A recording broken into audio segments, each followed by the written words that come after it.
Alamin naman natin yung magiging lagay ng panahon mula sa May Panahon TV Express. Sa Pag-asa DOST, makakasama natin si Harry Bayona. Harry, good morning. Magandang umaga rin sa iyo, Audrey. Good morning, boss. At ngayon ng Lunes ay magandang panahon ang sumalubong sa atin dahil nga po maganda ang ating weather. Pero magpapatuloy nga ba ang magandang weather ngayong unang Lunes ng Setyembre?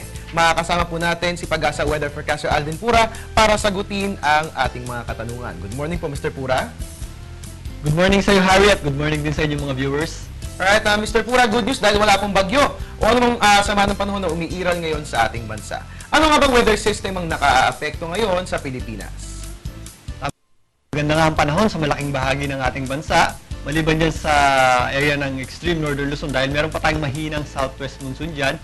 Dahil po dyan, ang rehiyon ng Cagayan Valley at ang Cordillera, kasama ng Ilocos, at ilang bahagi ng Zambales, Bataan at mga isla ng Batanes, Babuyan, Calayan ay makakaranas po ng may ulap na papawirin na kung minsan ay may mga mahina hanggang katamtama mga pagulan at pagkidlat pagkulog. Sa Metro Manila at ang malaking bahagi ng bansa, kasama ng Visayas at Mindanao, maaliwalas po ang panahon natin, sisikat po ang ating araw, maninipis lang po ang ating kaulapan at kung minsan ay may pagulan tayo, subalit mga isolated at localized lamang po yan. Alright, Mr. Pura, nabanggit niyo po kanina na mahina ang hanging habagat. Ano nga bang dahilan ng paghina ng southwest monsoon at bakit sa extreme northern Luzon lamang ito naka-aapekto?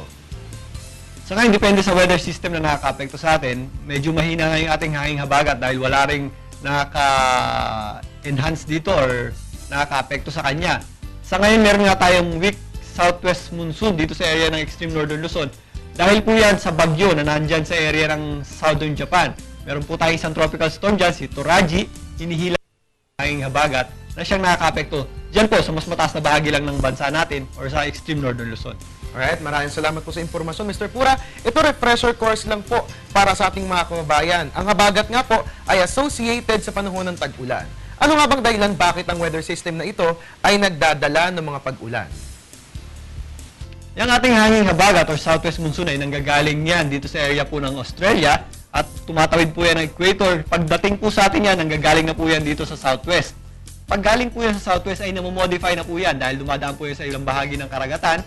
Nagiging moist po yan at medyo mainit or warm and moist po yung ating karagatan. Yan po ay pabor or favorable po yan sa mga production ng mga thunderstorm clouds or mga kaulapan na siya pong nagdadala ng mga pagulan at mga pagkidlat-pagkulog sa ating bansa.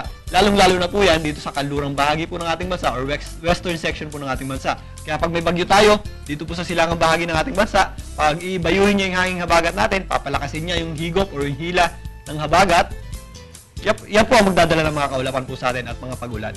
Alright, Mr. Pura, may ibang usapan naman po, no? Dahil nga po ngayon ay pumasok na po tayo sa Burr months. Ito, mahalagang pag-usapan po na. Ano nga bang mga dapat aasahan na magbabago sa ating panahon? Magiging mas maulan po ba? O ano bang magiging lagay ng ating temperatura? Ilang bagyo po ba ang inaasahan natin for the month of September? Sa ngayon, nag-average tayo ng 3 bagyo, subalit pwede pa yung umabot ng 4. At pag ganitong Burr months, meron pa rin tayong tinatawag na monsoon trough or yung ating intertropical convergence zone ay active pa rin. Subalit magkakaroon na tayo ng easterlies niyan or yung hangin na nanggagaling sa silangan or pa-transition period na po tayo papuntang amihan. Alright, Mr. Pura, ito po kailan po ba natin maaasahan itong transition period from southwest monsoon to amihan? Pag ngayon pagpasok ng September hanggang October, ay makakaranas na po tayo ng yan na po yung ating tinatawag na equinox o yung September equinox natin. Yun po yung magpapantay na yung oras natin sang araw at gabi. At pagsapit ng September hanggang winter season po dito sa Northern Hemisphere, ayun na po yung mas mahaba yung ating gabi at pasimula na po ng ating hanging amihan nun. Alright, aabangan po natin yung mga kababayan. Nakasama po natin Weather Forecaster Alvin Pura. Mr. Pura, last few reminders para sa ating mga kababayan bilang ngayon naman ay maganda ang maaasahan nating panahon.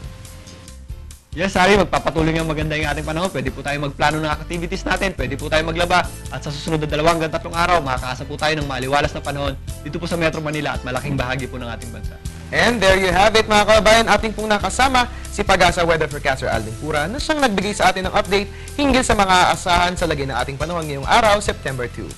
At mga kababayan, patuloy lamang po ang pagtutok dito lamang po yan sa Panahon TV Express sa Telebisyon ng Bayan nang sa gayon ay mag-i-updated tayo palagi ating weather. At dahil nga po ngayon ay ang unang Lunes para sa buwan ng Setyembre, ngumiti po tayong lahat at lakihan natin ang ngiti na yan na sa gayon ay ma-attract natin lahat ng good vibes sa ating buhay. At your service nga po ni Weatherman Harry Bayona, back to studio. Maraming salamat sa iyo, Harry Bayona.